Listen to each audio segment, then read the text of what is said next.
Hello and welcome to 5 Minute Math. Today we are looking at the TEKS tool number line. We are working with fractions with a problem related to TEKS 4.3g, and we will solve it in 5 minutes or less.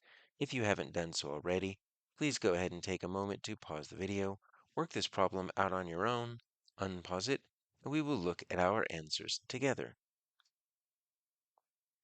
So we've got four number lines here, and we need to find the one that shows point W as 0.47 or 47 hundredths away from zero. And if we look at it on a place value chart, we can just kind of put our labels underneath here, and we can see that this is the ones place, this is the tenths place,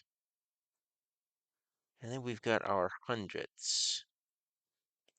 Now, what's interesting is our number lines are not broken up into the hundreds. Let's see how many spaces we have between 0 and 1. So I'm just going to look at A, because it looks like all of these number lines are cut up in the same way.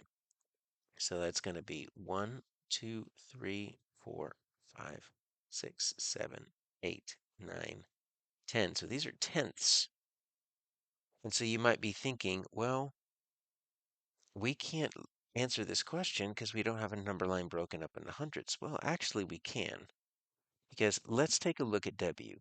Okay, so W is 2/10 away from 0, right? This is my 1/10, this is my 2/10.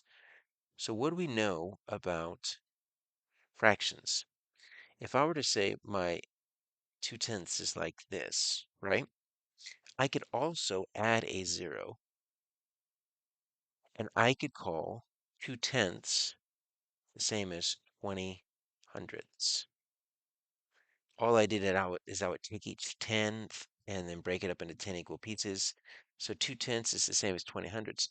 So I could also look at this as 10 hundredths, 20 hundredths, and so on.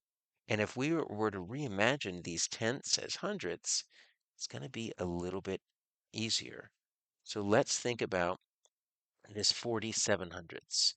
So if I were to think of 47 hundredths, that would be between my benchmarks of 40 hundredths and 50 hundredths. And that 47 hundredths is going to be, oh, maybe right about here, right about 47 hundredths. So I'm looking for a number on the number line that's between 4/10 and 5/10, because remember, that's what the 40 hundredths and the 50 hundredths is, but a little bit closer to the 5/10. So let's look at B. So I've got 0, I've got 1/10, 2/10, 3/10, 4/10. Look at this right here. This is 5/10, or I could call it 50 hundredths. And we see that our point W is almost there, but not quite up to that 50 hundredths. And that looks an awful lot like what I did right here. All right, so let's just verify to make sure. Uh, I'm thinking B looks pretty good, but we always have to look at all four answer choices. Let's look at C. So this is going to be 1, 2, 3, 4, 5, 6. Okay, so this is 6/10, or if I were to rename this in hundredths, this would be 60 hundredths, and I'm looking for 47 hundredths. So that's too big. And then let's look at point W on D. So I've got 1, 2, 3, 4, 5, 6, 7, 8. All right, so that's 8/10, and I could also rename that as 80 hundredths.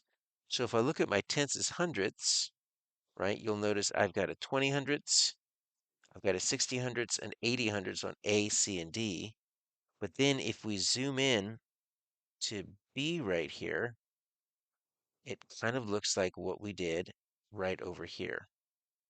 It is a little bit right before 50 hundredths, and I think that easily could land where that 47 hundredths is. All right, so we are going to be able to find hundredths on even a tenths number line, and our answer here is going to be B.